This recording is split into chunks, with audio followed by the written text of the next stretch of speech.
David Henry Chinterere, daktari, ni mtiania ubunge jimbo la Kibamba. Nimekuja hapa kama kijana ninayehamasika na juhudi za kimaendeleo zinazofanywa na serikali yetu ya awamu ya 6.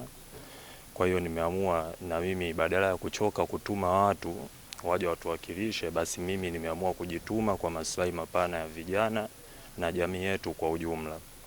Kwa mantiki hiyo basi ni kwamba vipo vipengele mbalimbali ambavyo serikali imejitahidi kuvifanya, lakini bado nimeona kuna haja na uhitaji wa mimi kwenda kuongeza maarifa pale.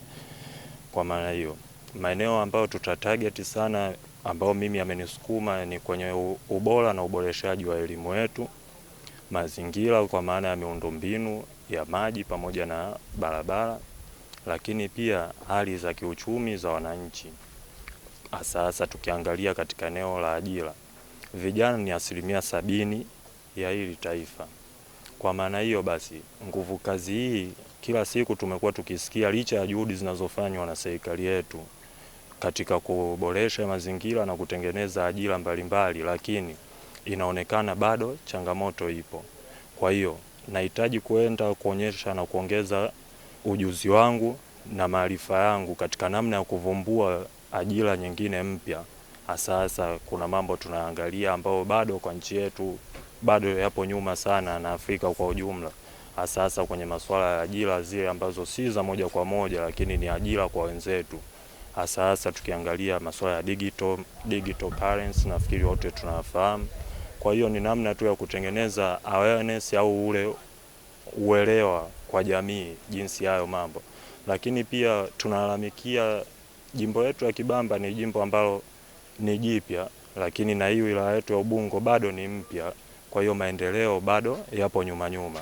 Lakini sasa tunawezaje kwenda hivyo? Rasilimali tunazo, watu tunao. Sasa tunawezaje kwenda huko na kufanikiwa?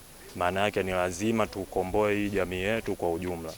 Kwa maana hiyo basi, kwa kuwa mimi ni mtu ambaye ni mfuasi wa maendeleo ya jamii kwa ujumla na uchumi endelevu, basi nimeona nije huku.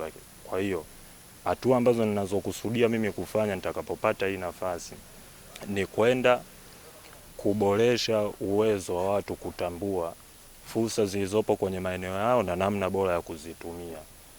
Unakuta kwa maana hiyo katika masuala ya maendeleo ya jamii na ustawi, ambayo ni moja kati ya sera zangu, ni lazima tuhakikishe urasimishaji wa makazi ya watu unafanyika, ambapo baada ya kurasimisha hapo maana yake ni uchumi ule. Kwa hiyo tutapeana sasa maarifa ya namna ya mtu kujikwamua sasa kulingana na kile ambacho nimesema ulichonacho. Kwa hiyo mimi ni mtu ambaye nahitaji kila mtu aanzie pale alipo, na ninaamini wote tutafanikiwa. Na katika hili jimbo la Kibamba kila mtu atanufaika, aidha kwa taaluma alionayo, maarifa alionayo.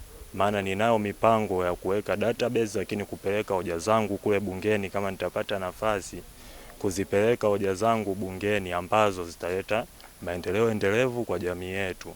Lakini pia huu utakuwa ni ukombozi ambapo sasa pengine watu baada ya miaka 5 kama itatokea nimepata ndugu zangu, wataendelea kuhitaji niendelee, kwa maana nina uhakika wa kuwatoa pale walipo na kuwapeleka pale wanapoenda. Mimi ni kijana, kwa hiyo nitatumia nafasi yangu ya ujana kwenda kushawishi na nguvu. Vijana tuna nguvu, lakini pia nitaomba sapoti ya jamii yetu. Asanteni sana.